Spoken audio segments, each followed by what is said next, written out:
지명 어르신들 안녕하세요. 이만영 목사입니다. 무더운 여름 날씨가 한풀 꺾여진 것 같습니다. 아무쪼록 우리 어르신들 갑자기 선선해진 날씨에 주무실 때 선풍기 틀고 주무시면 감기 걸리기 십상이니까 건강 유의하시기 바랍니다.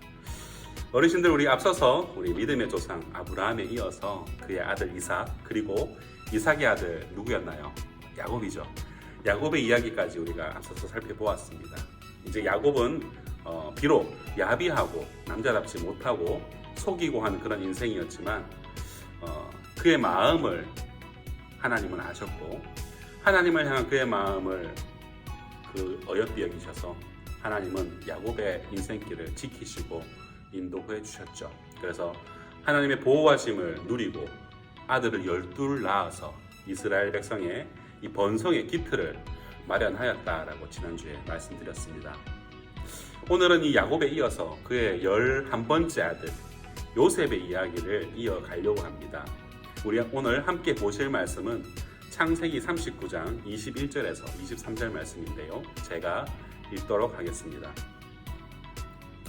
여호와께서 요셉과 함께 하시고 그에게 인자를 더하사 간수장에게 은혜를 받게 하시매 간수장이 옥중 죄수를 다 요셉의 손에 맡김으로 그 재반 사물을 요셉이 처리하고 간수장은 그의 손에 맡긴 것을 무엇이든지 살펴보지 아니하였으니 이는 여호와께서 요셉과 함께 하심이라.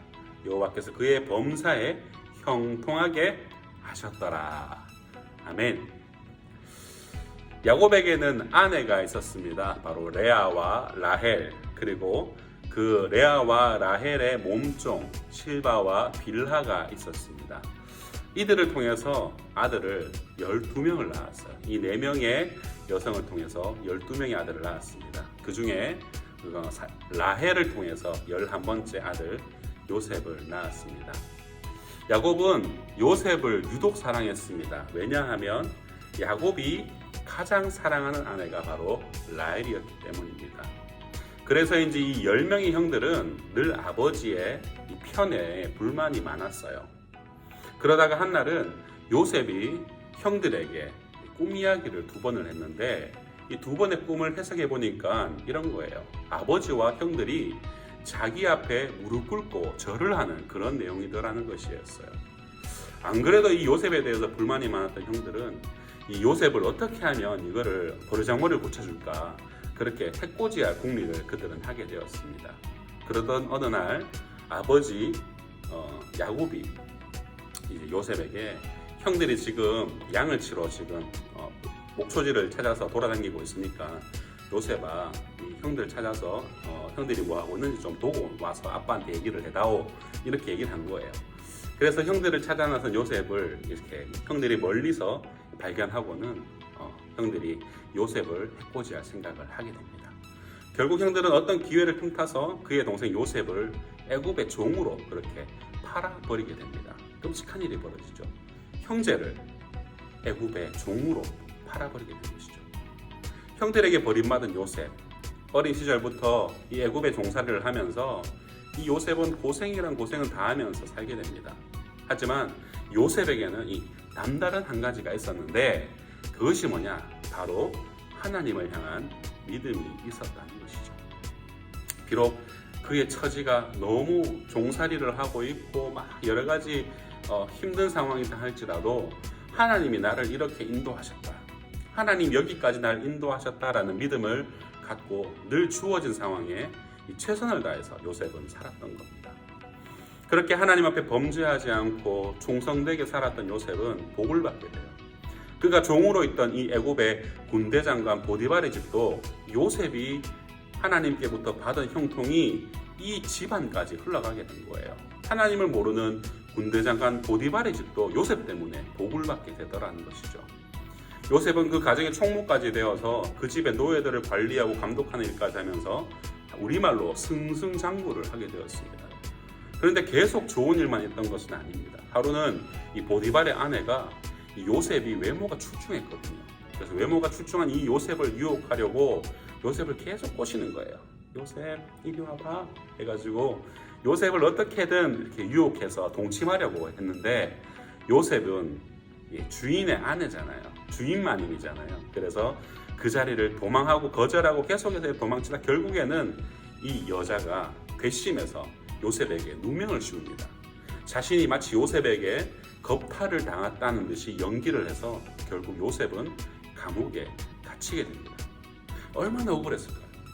자기가 충성스럽게 섬기던 이 보디발 장군의 아내분에게 범죄하지 않으려고 그렇게 그 범죄의 자리에서 유혹의 자리에서 벗어나고 도망하고 했는데 결국에는 누명을 써서 감옥에 갇혔다는데 얼마나 억울했을까요? 하지만 오늘 본문에서 말씀하듯이 요셉은 비록 이 감옥에 갇혔지만 그곳에서도 불평불만 하지 않고 이 하나님의 은혜를 입어서 그곳에서도 이 옥중의 죄수들을 관리하는 그런 간수가 되는 거예요. 어르신들, 어떻게 이럴 수 있나 싶지요. 형들에게 버림받아 먼 이국 땅 애굽에 종으로 팔려와 또 그곳에서도 최선을 다해 살았는데 결국 누명을 써서 감옥까지 오게 되었고, 그러면은 우리 같으면 이런 말이 나오지 않을까요? 이런 탄식이 나오지 않을까? 아이고 내 팔자야, 아이고 내 팔자가 와 이러노, 와 이래 사납노, 이런 말을 우리가 해야 함이 마땅할 터인데 오히려 요셉은 어떻습니까? 주어진 이 상황을 인정하고 그 상황에 최선을 다해 살면서 하나님이 나와 함께 하시고 하나님이 나를 형통케 하셨으니 나는 만족합니다 라는 그런 고백을 하는 거예요. 참 이건 사람이 맞나 싶을 정도로 이 요셉이 대단하게 보이기까지 합니다. 하지만 여기서 끝이 아닙니다. 결국 요셉은 하나님이 주신 지혜로 이 감옥에 있을 때에 바로의 왕의 고민을 덜어주게 되면서 이 애굽의 2인자, 지금으로 따지면 국무총리까지 되어서 이 나라를 다스리는 자리까지 오르게 되더라는 거예요. 사랑하는 우리 어르신들, 여기서 우리가 생각해 보아야 할 것은 바로 요셉이 국무총리가 되었을 때에 그가 형통하였다라는 구절은 성경 어디에도 없습니다. 국무총리가 된 것을 결과를 봤을 때에 그가 형통했다라고 우리가 보통은 말하잖아요. 우리가 가령 우리 이웃집에 누구 아들이 서울대에 합격했다, 서울대에 합격하고 그리고 좋은 삼성에 취직했다, 좋은 어떤 직장에 들어갔다라고 결과를 볼 때에 이거 잘 됐다, 저 아들이 참 형통하게 풀리네, 우리가 이런 말을 하지 과정 중에는 형통하단 말을 잘 안 하잖아요. 그런데 이 요셉의 이야기를 보게 되면은 그가 형들의 시기로 애굽의 종으로 팔릴 때, 또 억울한 누명을 써서 감옥에 있을 때 뭐라고 말하냐면 하나님이 그와 함께 하시니 그가 형통하였다라고 성경은 말씀하고 있다는 사실입니다. 지금 우리가 무언가가 되어서 복된 것이 아니라는 겁니다. 국무총리가 되어도 대통령이 되어도 하나님이 없는 삶은 형통한 삶이 아니라는 것을 바로 오늘 요셉의 이야기는 우리에게 말해줍니다. 우리 어르신들, 그리고 이 진명의 우리 직원 여러분, 하나님이 함께 하시는 것이 진정한 형통이요 참된 복인 줄로 믿습니다. 그 하나님을 온전히 믿고 의지하는 여러분들 되시길 주님의 이름으로 축복합니다. 감사합니다.